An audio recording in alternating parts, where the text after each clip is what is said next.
Welcome back to BVKR tech YouTube channel. మనం phone లేదా laptop కొనేటప్పుడు అందరు చూసేది మాత్రం ర్యాము అండ్ కెమెరా, కానీ దాని యొక్క రియల్ పెర్ఫార్మెన్స్ డిసైడ్ చేసేది మాత్రం processor. So let discuss about what is processor, which type of processor is needed. What is processor? Processor అంటే సింపుల్గా చెప్పాలంటే బ్రెయిన్ ఆఫ్ అవర్ డివైస్. మీ ఫోన్లో ఎన్ని యాప్స్ రన్ కావడం కానీ, గేమ్స్ కానీ, మల్టీ టాస్కింగ్ కానీ ప్రాసెసర్ మీద డిపెండ్ అయి ఉంటాయి అన్నమాట. ఎగ్జాంపుల్గా ఇప్పుడు చెప్పాలంటే మీ మొబైల్లో ఎంత ర్యామ్ ఉండింది, ప్రాసెసర్ వీక్ అయితే కనుక ఫోన్ ల్యాగ్ అవుతూనే ఉంటుంది.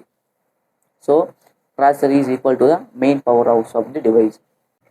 టైప్స్ ఆఫ్ ప్రాసెసర్స్ స్మార్ట్ ఫోన్లో యూజ్ అయ్యేది ముఖ్యంగా 3 అనమాట. Qualcomm Snapdragon, MediaTek Dimensity, Apple bionic chips. అదే పీసీస్ కానీ ల్యాప్టాప్స్లోకి వస్తే Intel series, AMD Ryzen series. ఇప్పుడు మెయిన్ క్వశ్చన్, ఇప్పుడు ఏ ప్రాసెసర్ సెలెక్ట్ చేసుకోవాలి? స్మార్ట్ ఫోన్స్ అయితే ఇంకా జనరల్ యూజెస్ అంటే వాట్సాప్, ఫేస్బుక్ మాత్రమే చూసేటోళ్ళకి స్నాప్డ్రాగన్ 6 సిరీస్ కానీ, డైమెన్సిటీ 700 సిరీస్ కానీ సరిపోతుంది. అదే హెవీ యూజర్స్ అనమాట, గేమర్స్ అట్లాంటి లేదంటే స్నాప్డ్రాగన్ 8 సిరీస్, డైమెన్సిటీ 9000 సిరీస్.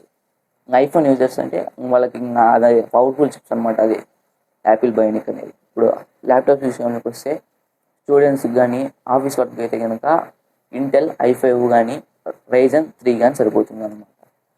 అదే కంటెంట్ క్రియేటర్స్ అంటే కోడింగ్ చేసేటోవడం, యూట్యూబ్ వీడియోస్ చేయడం కానీ, ఎడిటింగ్ చేయడం కానీ అయితే కనుక బేసిక్ ఎడిటింగ్ అయితే ఇంటెల్ i5 కానీ, i7 కానీ సరిపోతుంది అనమాట.